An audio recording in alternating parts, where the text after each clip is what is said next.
comenzó leyendo un texto en el Evangelio de Mateo, capítulo 24.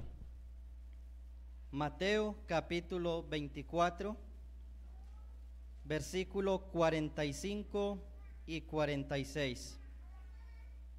Dice la palabra del Señor: ¿Quién es, pues, el siervo fiel y prudente, al cual puso su Señor sobre su casa para que les dé el alimento a tiempo? Bienaventurado aquel siervo, al cual cuando su Señor venga, le halle haciendo así. Vamos a orar. Padre, te damos gracias en esta noche. Gracias, Padre Santo, porque tú has hablado a tu pueblo a través de la Escritura, esa Escritura todo suficiente, infalible, inerrante, que es nuestro alimento, que es nuestra guía, Señor. Toda la Escritura es inspirada por ti, Señor, y te damos gracias por ella.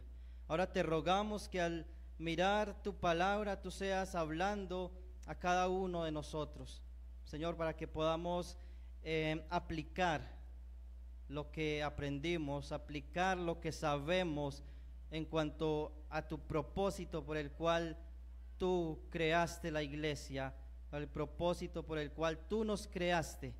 Y Señor, te queremos pedir la dirección de tu Espíritu en esta noche. Te lo pedimos en el nombre de Jesús. Amén. Amén. Este pasaje está en un texto que para los que lo han estudiado se pueden dar cuenta que es complicado, es complejo, debido a que el Señor Jesucristo está respondiendo a unas preguntas que hacen sus discípulos allí en el Monte de los Olivos. ¿Cuándo serán estas cosas? ¿Qué señal habrá de tu venida y del fin del siglo? He ahí la dificultad. El Señor está hablando de la destrucción de Jerusalén en el año 70 después de Cristo por el general Tito, hijo del emperador Vespasiano. Y también el Señor Jesucristo está hablando acerca de la segunda venida del Señor. Entonces, saber qué textos están hablando de una cosa y qué textos están hablando de la otra es algo complejo. Sin embargo, vemos en este texto que acabamos de leer acerca de un siervo fiel y prudente al cual su Señor dejó haciendo una tarea específica, y que cuando su Señor llega y lo haya haciendo así, es decir, si el Señor de aquel siervo llega y aquel siervo está haciendo la tarea que se le encomendó, dice la Escritura, este hombre es bienaventurado. Este hombre es bienaventurado. Cuando vemos este texto que está hablando de estos dos acontecimientos, pues entendemos que al final, y por lo menos este texto está hablando de la segunda venida del Señor. Hay una división fácil de las Escrituras, podríamos decirlo así. Podríamos mirar detalladamente la cuestión de las dispensaciones, pero también el Señor Jesucristo nos habla en las Escrituras de una división un poco más sencilla o más fácil de entender. Cuando el Señor habla, por ejemplo, en varias ocasiones en el Evangelio de Mateo y en otros evangelios, hablando de este siglo y el venidero. Este aion, esta edad, esta era y la era venidera. Y hay una gran diferencia en estos dos tiempos, digámoslo así. Y lo que parte una edad, una era de la otra, es la segunda venida del Señor, y específicamente el evento del arrebatamiento de la iglesia. Cuando el Señor arrebate la iglesia, se puede decir, se acabó esta era, esta edad. Entonces, en ese contexto dice la palabra del Señor, y lo aplico a nuestra vida como cristianos, lo podemos aplicar a la iglesia, porque el arrebatamiento de la iglesia, hermanos, es algo que es inminente. Es algo que es inminente. Como bien dijeron los hermanos, las señales del arrebatamiento de la iglesia en Mateo 24 es que no hay señales, porque el Señor mismo dice: cuando sucedan estas cosas, no piensen que ya viene el Señor. O sea, al contrario, en esta era, desde el establecimiento de la iglesia, sucederían toda esta serie de cosas. Imagínense que hubieran eventos específicos para nosotros decir viene el arrebatamiento. Entonces podríamos calcular y llegar a una conclusión de una fecha, lo cual muchos han hecho, y pues lamentablemente el evangelio o el cristianismo ha quedado desprestigiado, porque muchos han sacado la calculadora y la Biblia, y el Señor nos dice: no, el día ni la hora nadie sabe, ni el Hijo en su estado de despojo, de humanidad, sabía cuál era el día y la hora. Él dice: solo el Padre que está en los cielos. Entonces podemos aplicar este texto a nuestra vida, porque cuando estudiamos de todos los detalles escatológicos acerca de la venida del Señor y del fin del siglo, nosotros llenamos nuestra mente de mucha información. Hay grandes volúmenes acerca del tema, y si usted se mete a estudiar más a fondo, usted se da cuenta que hay incluso otras posiciones que también algunos hermanos usan la palabra del Señor, y pues más se complica la cosa. Y no quiero desanimarlos con esto, al contrario, es un llamado a que estudiemos más la palabra del Señor para entender los tiempos. Dice la Escritura que hubieron algunos hombres, hijos de Isaacar, quienes eran entendidos en los tiempos, y el llamado a nosotros es a entender los tiempos en los que estamos viviendo. Pero sí podemos pensar: ¿y qué de nosotros en la práctica, en nuestra vida? ¿Y qué hacemos entonces mientras el Señor viene? Porque estos temas se vienen predicando hace mucho tiempo, desde el primer siglo. Ya el apóstol Pablo le hablaba a los tesalonicenses acerca de temas escatológicos, y muchos hermanos estaban esperando y esperaban que ellos iban a estar vivos para el día del arrebatamiento de la iglesia. Entonces hay evidencia en la historia de la iglesia que es un tema que siempre ha encantado a los creyentes, y que siempre se ha predicado y que siempre se ha estudiado. Recuerdo muy bien, en el año 2008 hubo un campamento en Pereira, y el tema era acerca de la venida del Señor, y esto fue para mí un llamado de atención, porque la escatología, hermanos, debe llevarnos a una vida piadosa, como escuché desde afuera, porque apenas estaba llegando, que el hermano citaba Primera de Pedro: vivir en piadosa manera de vivir. Entonces vamos a hablar un poco acerca, y mientras tanto, ¿qué? Porque en el 2008 hubo un despertar en mi vida acerca de esperar al Señor, de estar a la expectativa. Y yo cuidaba mucho una camiseta que me dieron allí. Esa camiseta decía: tal vez hoy, tal vez hoy. Y desde ese momento, casi siempre, no voy a chicanear aquí que todos los días me levanto pensando en esto, pero muchas veces me levanto y lo primero que pienso es: tal vez hoy el Señor venga a reunir su iglesia, iremos a recibir en las nubes al Señor, tal vez hoy.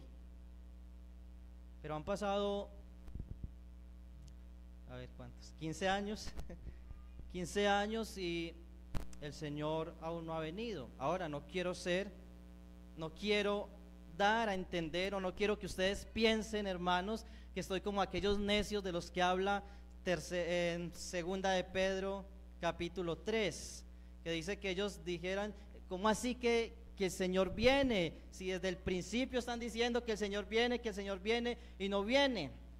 Lo que quiero es que nosotros meditemos y pensemos con toda la información que recibimos en esta conferencia, ¿qué voy a hacer? ¿Qué voy a hacer yo con todo esto? ¿Qué voy a hacer? Y el texto nos dice: ¿quién es pues el siervo fiel y prudente, al cual puso su Señor sobre su casa para que les dé el alimento a tiempo? Verso 46: bienaventurado aquel siervo al cual cuando su Señor venga le halle haciendo así. En el versículo 42 y 43 hay un llamado de alerta a velar. También hay una pequeña parábola acerca de un padre de familia en el versículo 43. Pero sabed esto, que si el padre de familia supiese a qué hora el ladrón habría de venir, velaría y no dejaría minar su casa. Ya en el versículo 45 está la mini parábola, podríamos decir así, de el siervo fiel. La idea aquí es el esclavo fiel. Así que como esclavos del Señor Jesucristo, como siervos del Señor Jesucristo, hay un llamado a ser fieles, Antes de la bienaventuranza, en el versículo 46 nos dice que el siervo ha de ser en primer lugar fiel. El siervo ha de ser fiel. Y quiero leer dos textos donde aparece la misma palabra en el Nuevo Testamento. Uno está en el capítulo 25, versículo 21. Allí, cuando está hablando de las 10 vírgenes, dice el versículo 21: y su Señor le dijo, buen siervo, perdón, no es la parábola de las 10 vírgenes, sino de los talentos. Buen siervo y fiel, sobre poco has sido fiel, sobre mucho te pondré, entra en el gozo de tu Señor. Buen siervo y fiel. La palabra fiel significa alguien que es digno de confianza.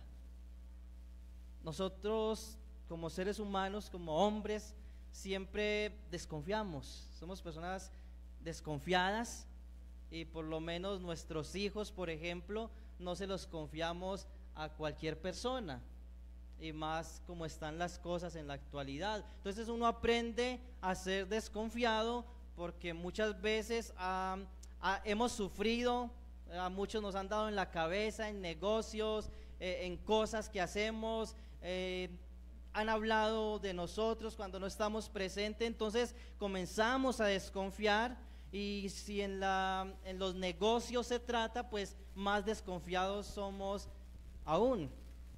Uno no le va a soltar dinero a una persona que no conoce quién es, o uno no le va a ir soltando dinero a una persona la cual uno sabe que no administra bien el dinero y que no acostumbra a pagar sus deudas. Así que cuando nosotros confiamos o dinero o confiamos un hijo, que es algo muchísimo más valioso, pues nosotros nos aseguramos de que sea una persona digna de confianza.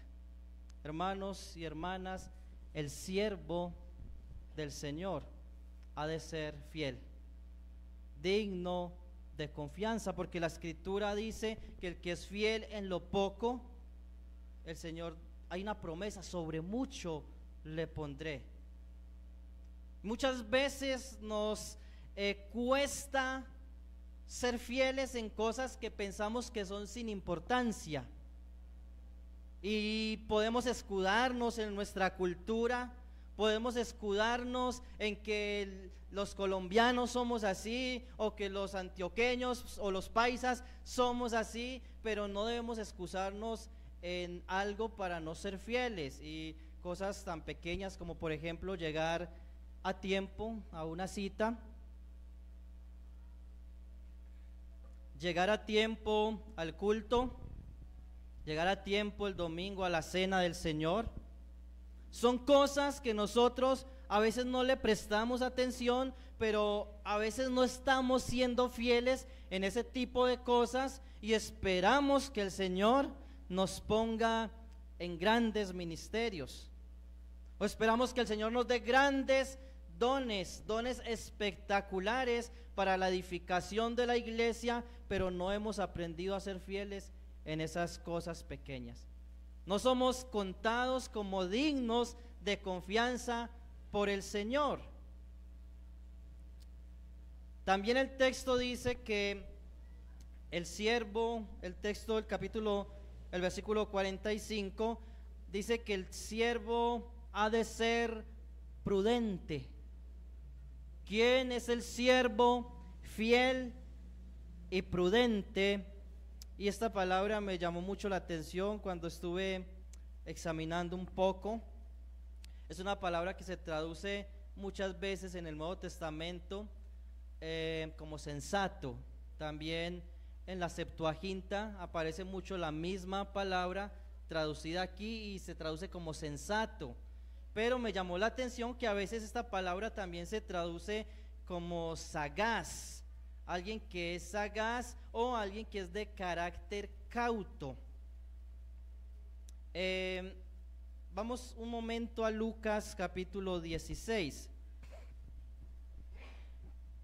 Lucas 16 versículo 8. Dice la escritura: y alabó el amo al mayordomo malo por haber hecho sagazmente. Ahí tenemos una palabra derivada de la misma palabra traducida allí como prudente.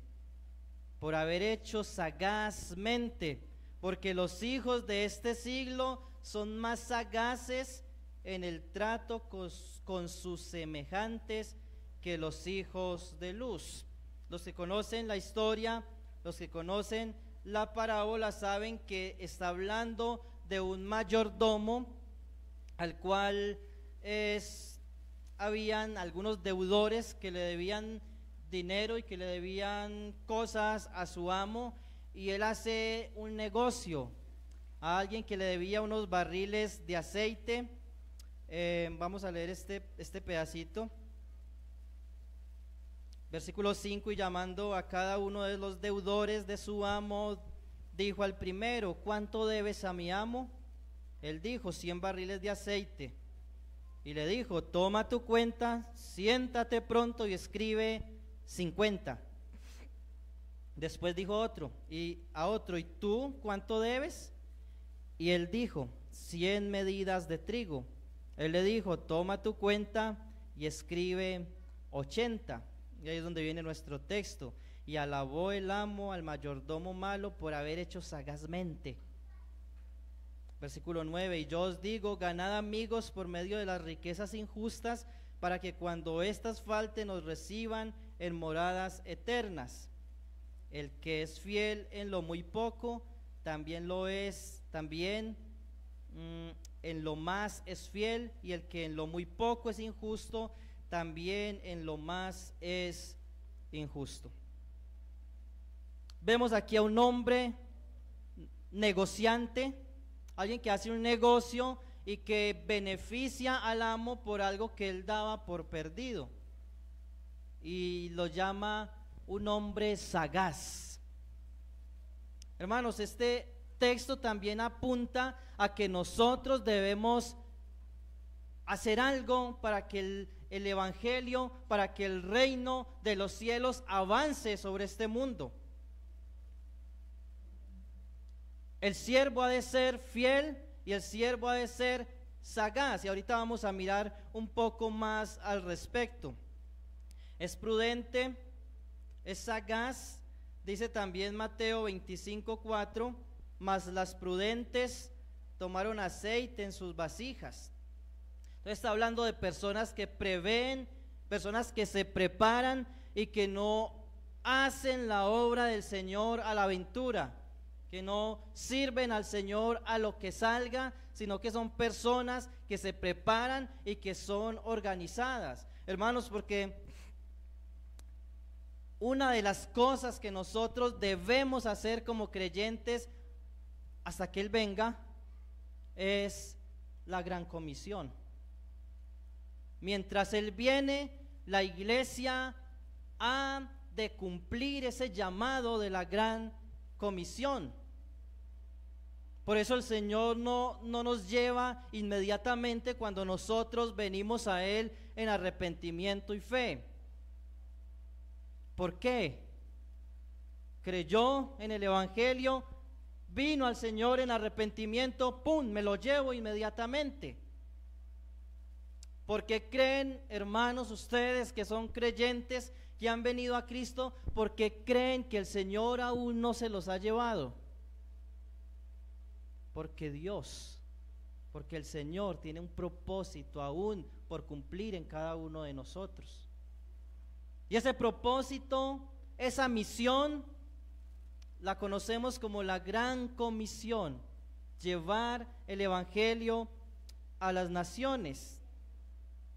Por eso dice la palabra del Señor en Mateo 24:14: y será predicado este evangelio del reino en todo el mundo para testimonio a todas las naciones, y entonces vendrá el fin.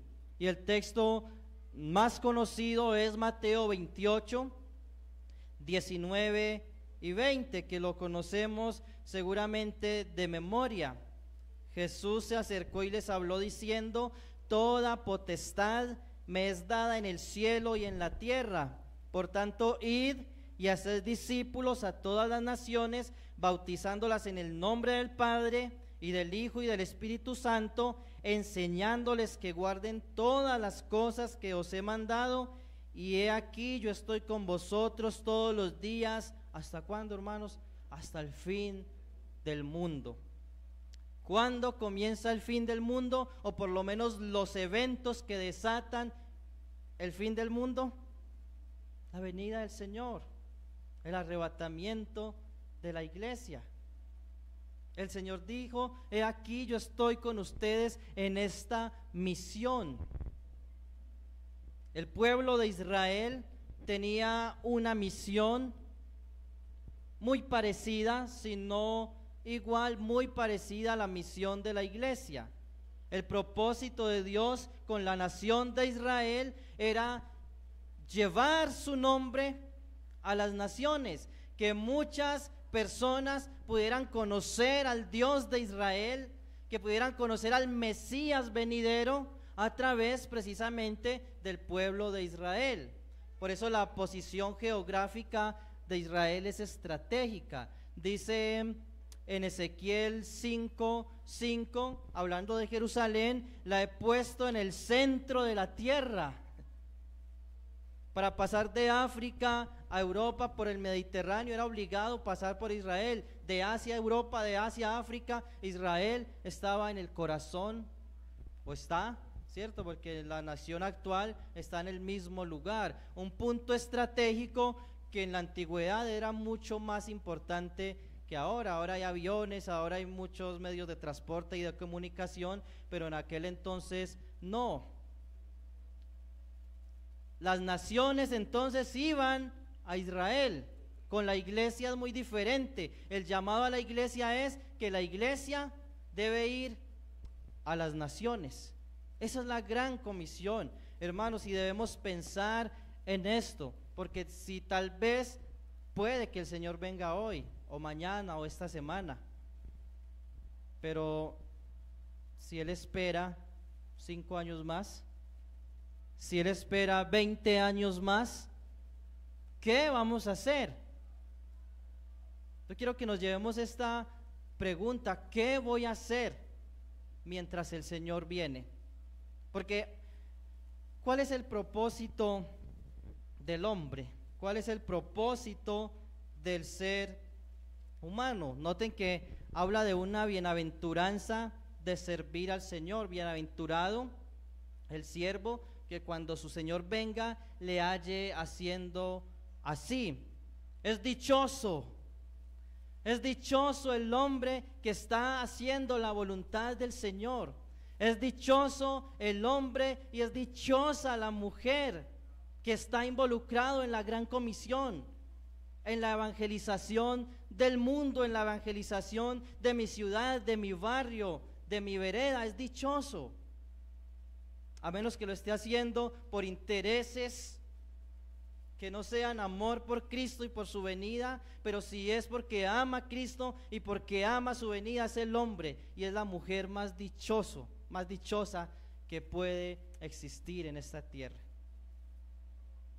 No puede ser un rico, no puede tener muchas propiedades, puede que como el Señor Jesucristo y como mencionaron hoy algunos hermanos, tal vez no tenga donde recostar su cabeza, pero es dichoso, es el hombre, es la persona más feliz, porque le está sirviendo al Rey de Reyes y Señor de señores, hermanos. Esa es la gran comisión y hay una dicha, hay una bienaventuranza para el que le sirve. ¿Cuál es el fin del hombre? El hermano José leyó un texto de Isaías 43:7. Todos los llamados de mi nombre, para gloria mía los he creado, los formé y los hice. Hay un documento muy antiguo en la historia de la iglesia que dice lo siguiente, y es un catecismo, y la pregunta es: ¿cuál es el propósito o cuál es el fin de la existencia del hombre? Respuesta: el fin, el propósito de la existencia del hombre es glorificar a Dios y gozar de Él para siempre, disfrutar de Él para siempre, porque recuerden que los hermanos enseñaron en primera los Tesalonicenses 4:17, y así estaremos siempre por el Señor. Hermanos, el creyente fiel, el creyente que ama la venida del Señor, no solamente será dichoso, será feliz, no solamente disfrutará en la eternidad con Cristo, sino de que desde ahora disfruta, goza de su presencia y goza en servirle a Él, aunque a veces no sea en el mejor lugar o en las mejores condiciones, pero él sabe que le está sirviendo al Señor y de eso se goza, de eso se alegra, se goza, hermanos. Y este catecismo que cité hace un momento era con el que le enseñaban a los niños en la escuela dominical. Noten la profundidad. ¿Cuál es el fin de la existencia del hombre? Glorificar a Dios y disfrutar de Él para siempre. Por eso el Señor dice que es dichoso aquel que hace la voluntad del Señor, o aquel que cuando su Señor venga le haya haciendo así. Hermanos, ¿y qué nos dejó haciendo el Señor a nosotros? Él dice: voy a estar con ustedes hasta el fin. ¿Para qué? Para hacer la gran comisión. Decía un misionero también del pasado: haz lo que puedes donde estás con lo que tienes. Haz lo que puedes donde estás con lo que tienes. No hay excusa para no servir al Señor. No hay excusa para no llevar el evangelio. No hay excusa para no ayudar en las misiones, para no apoyar de una u otra manera.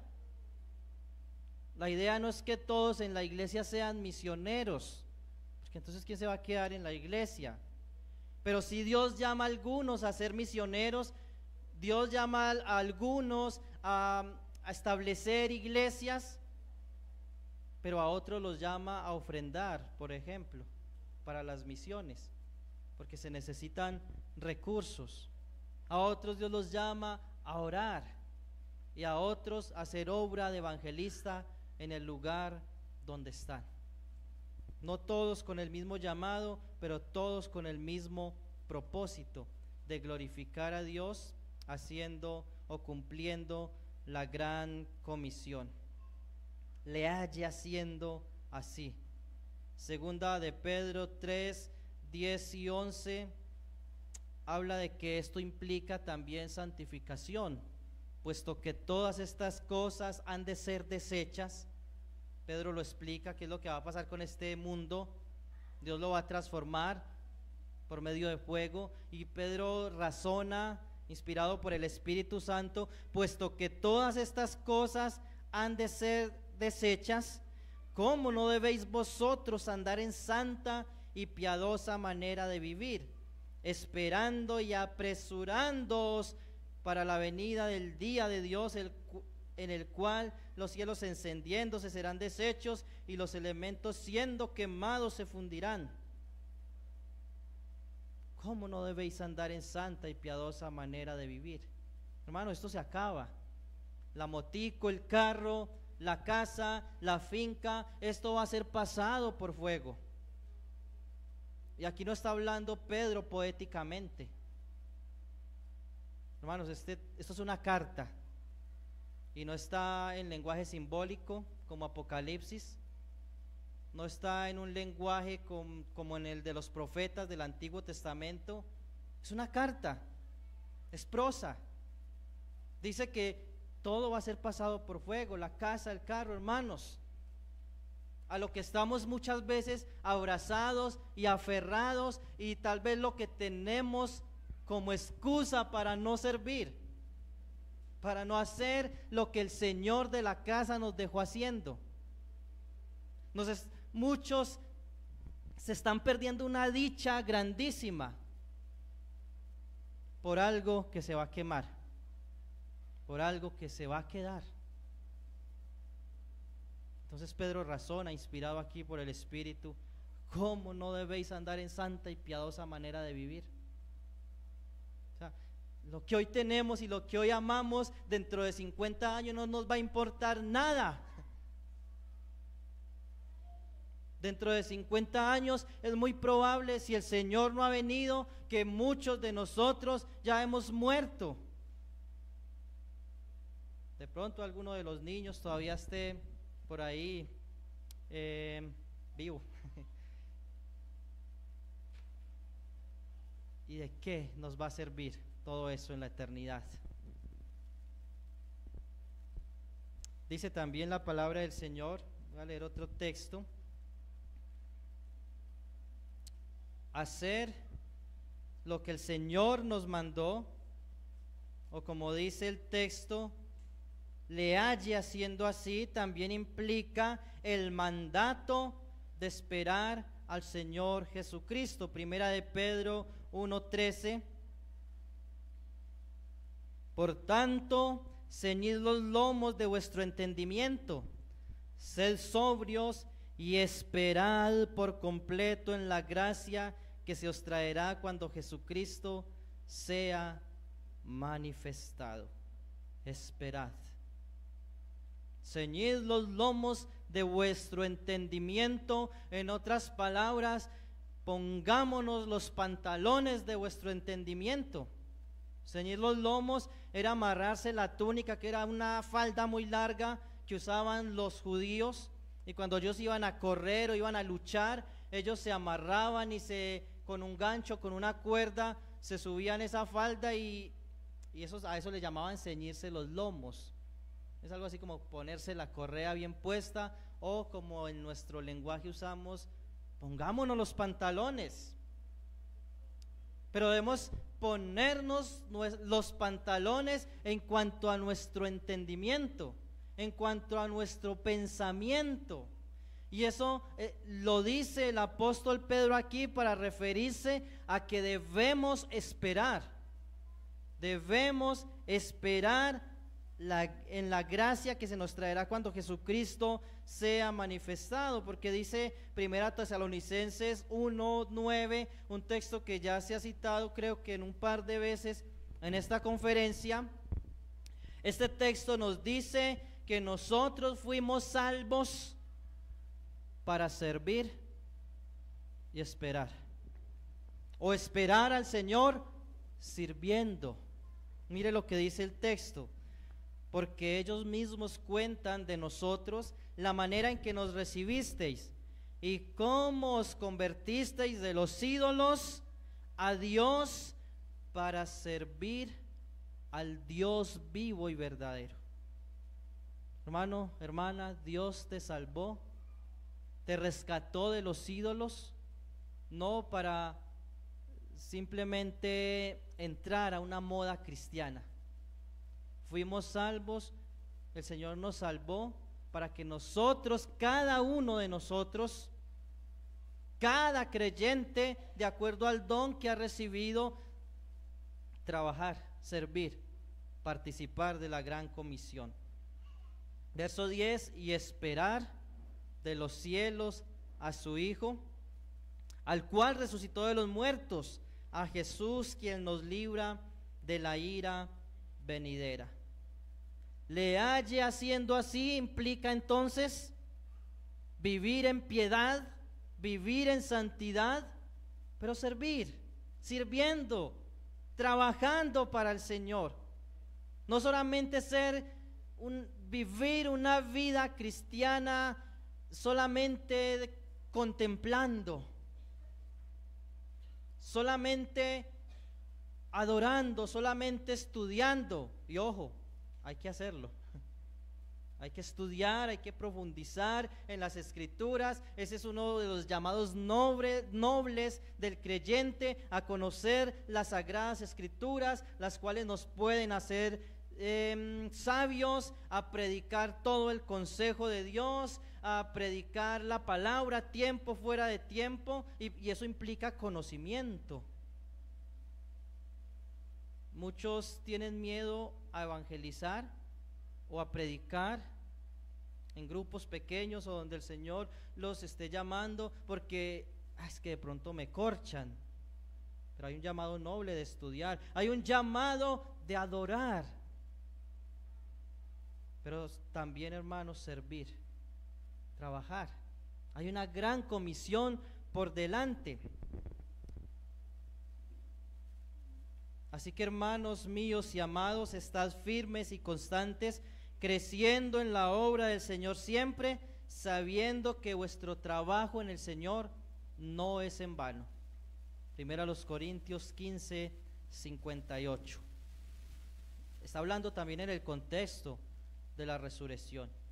Y otro pasaje que nos habla en el contexto de todo esto que venimos hablando de la venida del Señor, lo encontramos allí en el libro de Hechos. Hechos capítulo 1. Porque como dije antes, la evangelización del mundo implica trabajo. Hechos 1:6. Entonces los que se habían reunido le preguntaron diciendo: Señor, ¿restaurarás el reino de Israel en este tiempo? Y les dijo: no os toca a vosotros saber los tiempos o las sazones que el Padre puso en su sola potestad. Ojo, y mientras tanto, ¿qué? Recuerden la pregunta inicial. Y mientras Él viene, versículo 8, pero recibiréis poder cuando haya venido sobre vosotros el Espíritu Santo, y me seréis testigos, ¿dónde? Jerusalén, Samaria, Judea y lo último de la tierra. Hay un Jerusalén, hermanos. Ese Jerusalén es en ese lugar donde tal vez usted dice fracasado. Que recuerden que Pedro, que estaba allí escuchando al Señor, y los otros apóstoles, ellos negaron al Señor. Porque cuando Pedro dijo: Señor, yo estoy dispuesto a ir contigo hasta la muerte, si es necesario, uno de los evangelios dice, y todos los demás discípulos decían lo mismo. Así que no solo Pedro negó al Señor, allí fracasaron los apóstoles, pero allí es donde el Señor les dice que deben empezar. Tal vez usted dice: no, mi hogar ya en mi familia es un fracaso, ya ese tío, ese primo, ya no vale la pena seguirle insistiendo, seguirle predicando. Ya en mi barrio, ya en la vereda, no, eso en la cuadra, eso no vale la pena. Pero ahí es donde el Señor quiere que comencemos. En Samaria, un lugar donde los judíos no querían ir. Un lugar donde ellos preferían dar una vuelta por un camino más largo para no pasar por allí. Pero también a veces el Señor nos quiere enviar a un lugar donde no queremos. No, allá hace mucho calor. No, ese calor que hace por allá.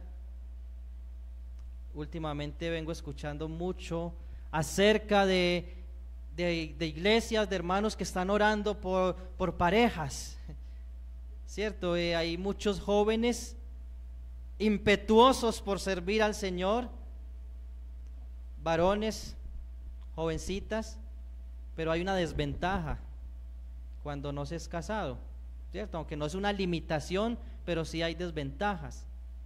Entonces muchos hermanos oran, no, es que estamos orando es por una pareja.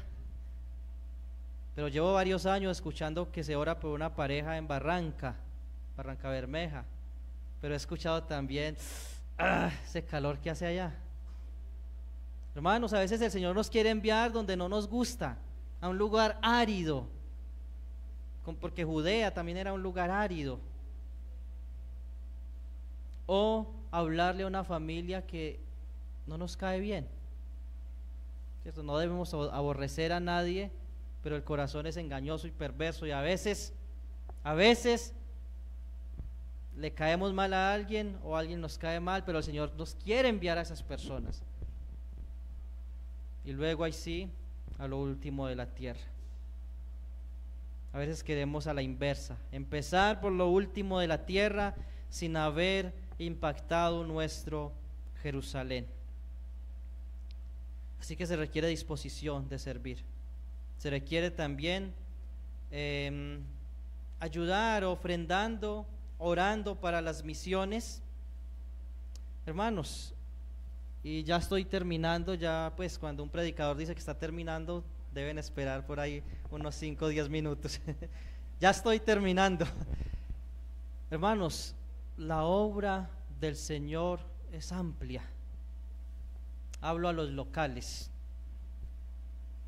Río Sucio tiene 100 veredas, Quinchía tiene 80 veredas, ahí ya son 180 veredas. ¿Cuántas hemos impactado con el Evangelio? ¿Saben cuánto? Voy a hacer preguntas también como el hermano esta tarde.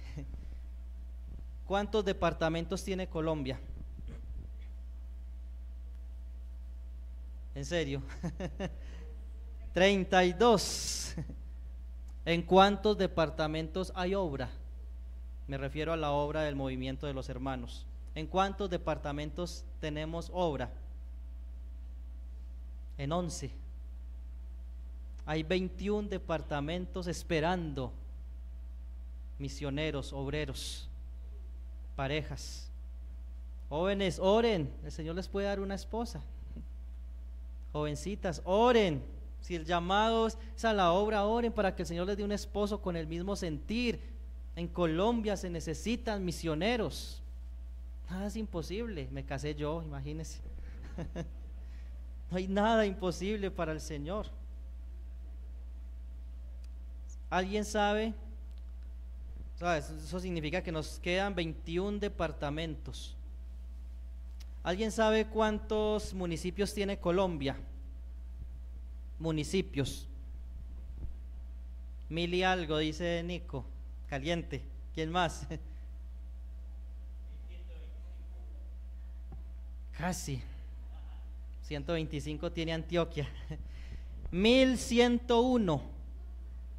1101 municipios, hermanos. ¿Saben en cuántos municipios hay obra?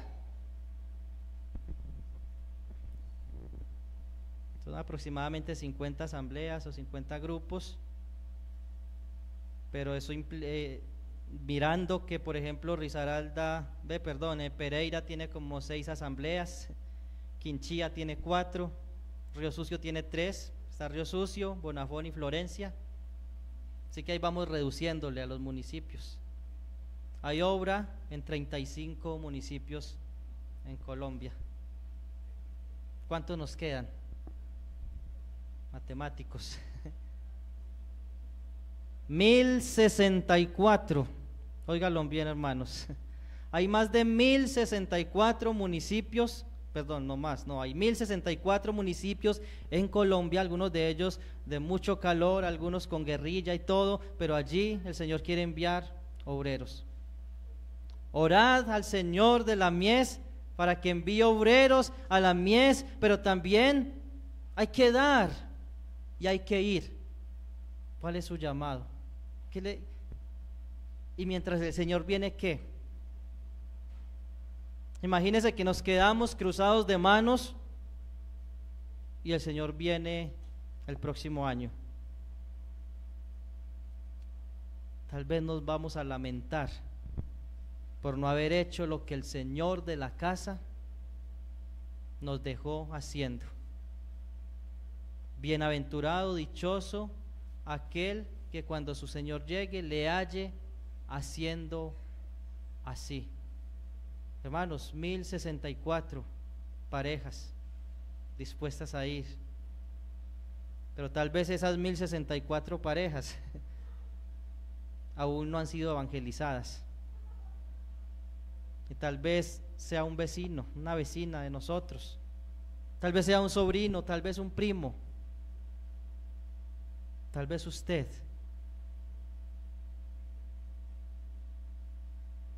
No hay limitaciones, hermanos.